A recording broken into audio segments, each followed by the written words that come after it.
straight out of WrestleMania 14 from 1998. They made an Ultimate Edition figure of The Undertaker. Gonna fit in just right in my Attitude Era collection. Check out this attire, see what else he kind of represents besides just that WrestleMania. From this time period, check out the heads, all the stuff it can do, since it is an Ultimate Edition figure. Kind of a generic bio on the back, not specifically about the Kane match at WrestleMania. But this one was released with Kane. It was kind of the two figures of this Ultimate Edition wave. Kind of rifled with some issues, and we'll kind of go over that with the Undertaker one here, and you can go see the Kane video after this one. Should have been a knockout of the park for him. Fortunately, there was just a few issues. Maybe they're not so bad. We'll check it out. Open it up here.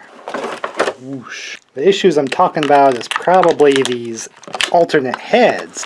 Really cool Ultimate Editions will come with a couple of heads. The two alternate heads are kind of more like from older Undertaker towards the end of his career. Seems like they're kind of reused heads from figures released for that time. These seem a little old looking, not really like the younger Undertaker, you know, extra decades before. They look good with the printing. Probably the one with the tongue out might fit more, but the hairline kind of seems like pretty far back for the aged look. Maybe they've tried to de-age him a little bit here, but they seem kind of like the older Undertaker,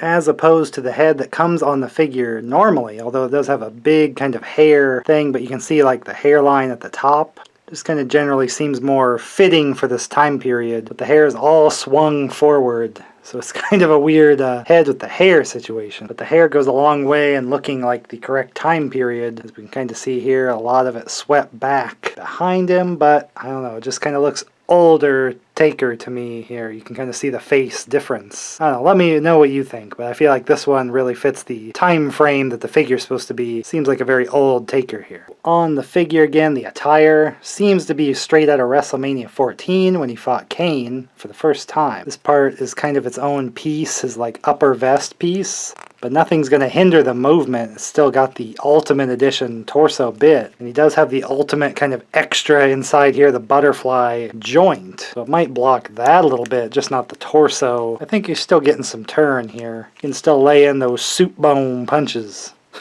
But just kind of faint gold detailings on his vest all around here. Just little bits. A little bit on the underneath here. Has this kind of full tattoos on the arm, but with the elbow pads. And he did start wearing the fingerless gloves by this time. So for that match, that is correct. They had kind of the mixed martial arts gloves more. Little bits on the leg and everything. So everything's pretty solid here. And he does have the elite articulation. It's just that now we're kind of down to just this one head that really fits the time period. It really feels like it ages the figure way too much with this head on. I don't know. I can even show it a figure from this like later time period of the Undertaker. Just seems more like that. And again, I wasn't going to get the Ultimate because I did have this like Comic-Con exclusive one that was kind of more like a heavy Attitude Era one with like a unique haircut. It's kind of like Ministry Taker with like a, you know, there you can see the attire even has like the unique like see-through bit. There's different tights. But I thought I'd branch out, get some different versions of the Undertaker. It does have the color bit of the tattoo still on both, even though this is an older figure.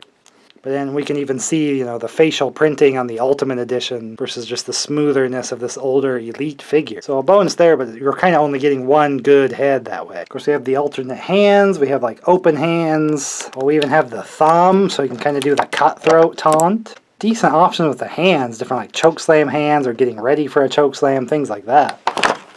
Here, the entrance gear piece. It is like the solid plastic. There's a piece inside there. But the cape part in the back is the cloth. Would have been nice if it could all be cloth, but we kind of have all these like details here.